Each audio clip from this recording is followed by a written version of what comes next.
Damn, son, where'd you find this?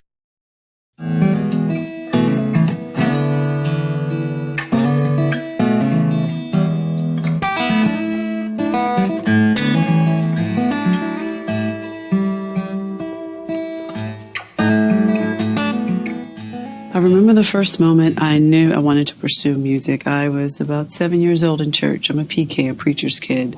So music was always around. And I remember it was a younger person playing the organ, and he went from the organ to the piano, and he played the piano even more beautifully than he did the organ. And I knew I wanted to play. I didn't know that I could sing because everyone told me my voice was still, a little girly. It wasn't really there yet. But I remember music affecting me that way, and it made it something that I knew I wanted to always do. Yeah, I was an NPK, not a preacher's kid. NPK. So I didn't quite grow up in the church, My brother came in the house with a guitar, an acoustic guitar, and he was playing. I remember this little lick like.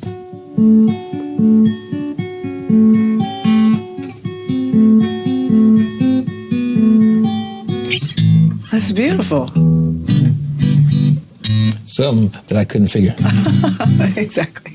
And I was like, listening to it, and he played right-handed, and I was left-handed, and so I was trying to figure out what he was doing, and I spent all my time just trying to figure out how to play that little lick because it was just so cool to me. And once I started playing it, then it was really about me trying to write songs. I wanted to, because I was always falling in love, and I fell in love with this girl, and I wanted to write this song called Here I Go Falling in Love. And so I was trying to figure out chords. And so it was really about kind of love, I guess, and love and music. They kind of work together really well. So I started writing sad songs in sixth grade. Sixth grade? Yeah, sixth grade. So about 12 years old. Initially, the very first guitar that I had, I got it in eighth grade. And it was an electric guitar. No name, no real name. And I had to share it with my brother Michael, who was, Michael was in 10th grade, I was in 8th grade, and so I didn't get it as much because Michael joined the band, and so he took the guitar and left it at practice all the time. So I had to fight for it. So I was borrowing people's guitars most of the time until my sophomore year. My mom got me this acoustic guitar, the Crestwood, that I still have today. And I pulled it out a couple of years ago, and it actually sounds really good.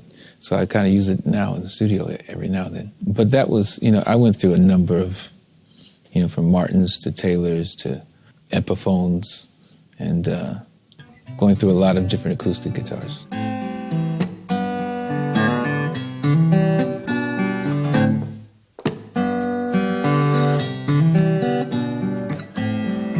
Music, for me, it can transcend me to any moment in life. When I think of even if I hear a song on the radio, like I loved Michael McDonald when I was a kid, probably because I could sing like him. And I remember when I first heard him, he was playing the Rose, he was playing the piano, like, oh my God, I want to play like that.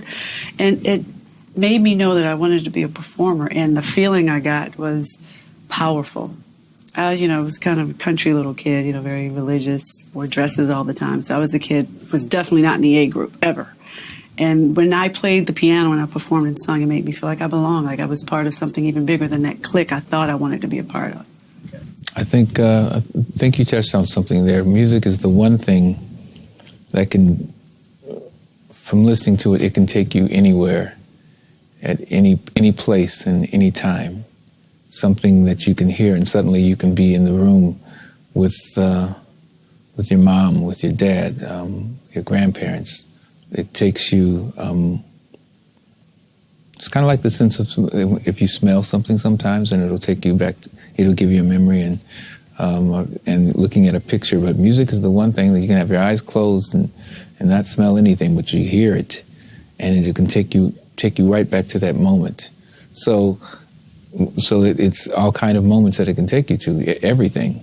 So whether your heart was broke, or whether you were crazy in love, or whether you were laughing, whether you were dancing, it's a very powerful instrument. And I think it just allows you to kind of go wherever and be whoever you want to be.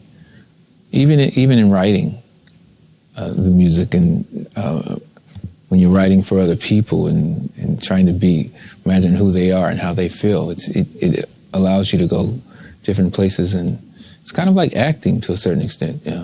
You know how method acting, how some actors can just they become a total different person and they get totally into that. Well, when you're writing and playing an instrument, you're allowed to do that, and I think it's a great feeling. You know, it makes me feel all those things I wanted to be. I'm short, so I have height envy, so it definitely made me feel taller. I felt 5'6" when I'm performing, you know, and when I have the microphone and I just get to try things my way and figure out how to connect with the audience, that's the greatest mystery, the most powerful enigma of all of them to me.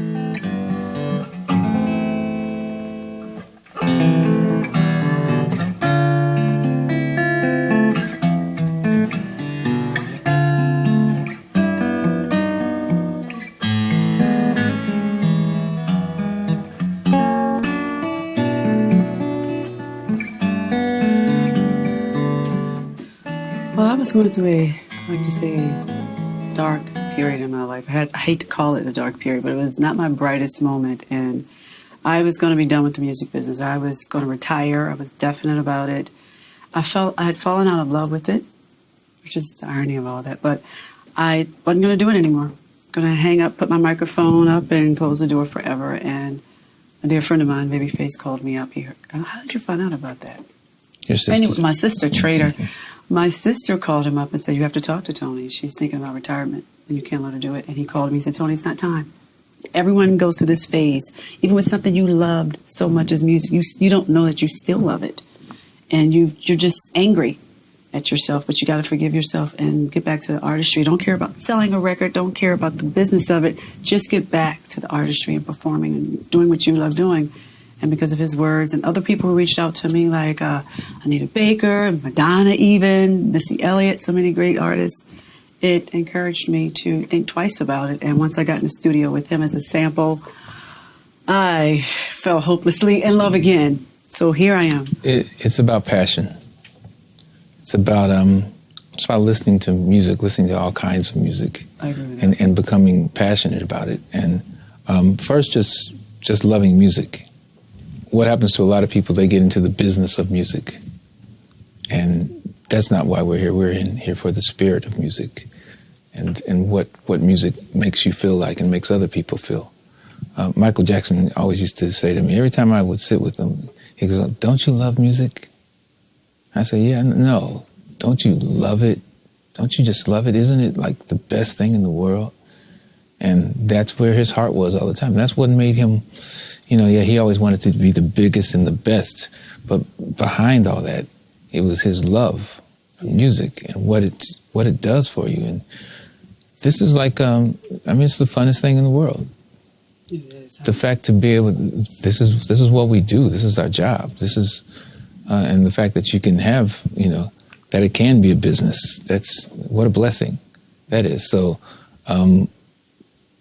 and music, the other part of it is that when you go out into the world and then you see how many people that you touch with your music, and you hear stories how people got through things, got through points in their life because of a song that they heard, that you wrote.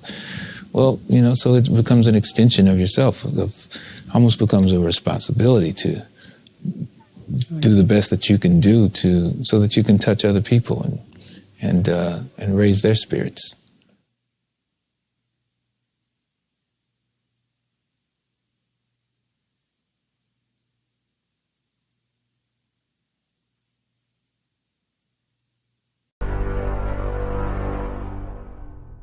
Damn, son, where'd you find this?